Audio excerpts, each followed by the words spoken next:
When we are thinking of using technology, what comes to my mind is that what and who is it for whom we are going to use this technology?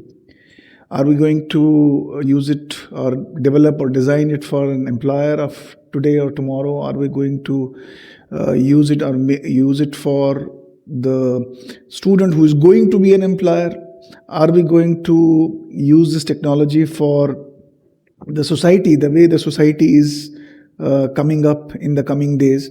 What challenge I find is that we have to also think when we are designing whether technology, whether curriculum, that the digitization should not create more mechanization among the youngsters. So that thin line between humanization and digitization and mechanization, that must be kept in mind, which helps students not only to become digi-savvy for whatever purpose we are wanting to make it, but how at the same time student stays aware about himself, herself, the values, the ethics, the relations, the feelings, the emotions.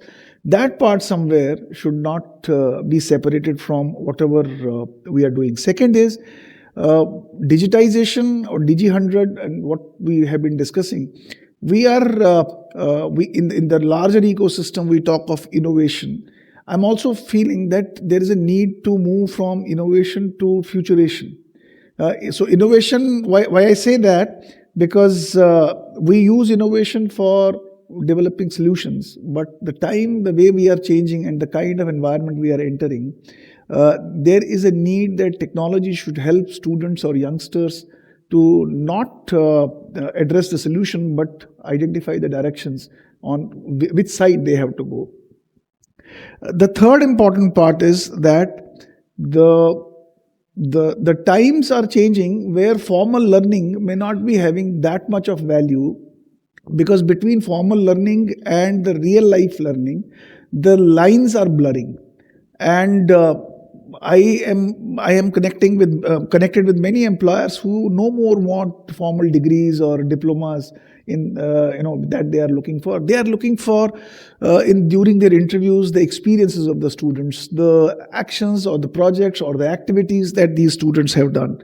So what I feel is today in India, one of the biggest segment which is getting missed out is those who have a non-formal education, who have a work experience, but they don't have the way and method to be recognized for their experience, because whole ecosystem is valuing today a degree or a diploma in hand.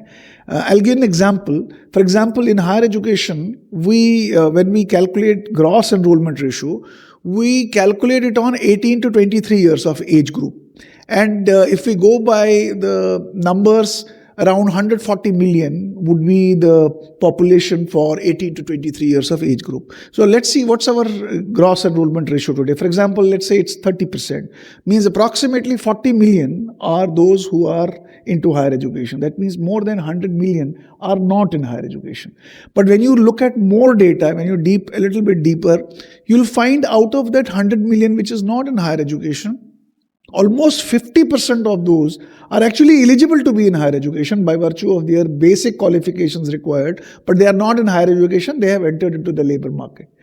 What does it mean? It means they are in the labor market and they have decided to work, and they don't have a specific experience. They don't have a specific certification for that experience. Now, if gross enrollment ratio also has to increase, it has to also accommodate and create some pathways for this kind of population which is eligible to be in higher education, but they don't have options and opportunities. So for that, there is a big platform that government introduced a couple of years back, and I think Manishji knows it, that is recognition of prior learning. But recognition of prior learning is not available today in higher education. And it has a huge requirement to be in higher education. But the challenge is, how will you assess them? There is a big challenge today to assess these people who are into the labor market, but they don't have available opportunities and methods to get assessed and certified.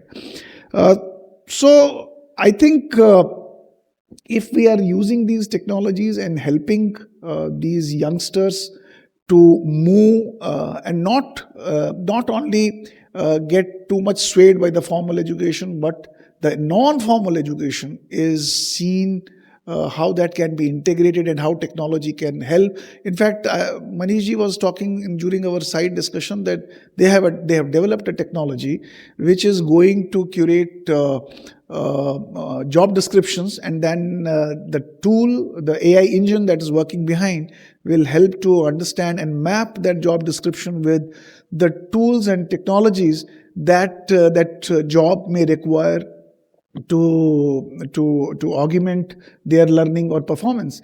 I was asking, can that happen for the education? That today, if there's a BTech and we have a technology, a platform, where in the classroom we know today that where this BTech, if the AI engine is so strong, the learning models are developed in such a way, it can tell us that today's BTech, next 4 years, what kind of challenges that BTech would be working on.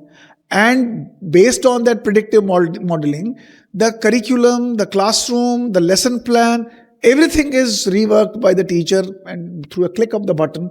And the teacher is fully capacitized to futurate and create that environment in the class, simulate that environment in the class in such a way that by the time student is completing his or her 4 years or 3 years, the student has actually worked on such experiences which actually that student may be facing after 4 years or 5 years.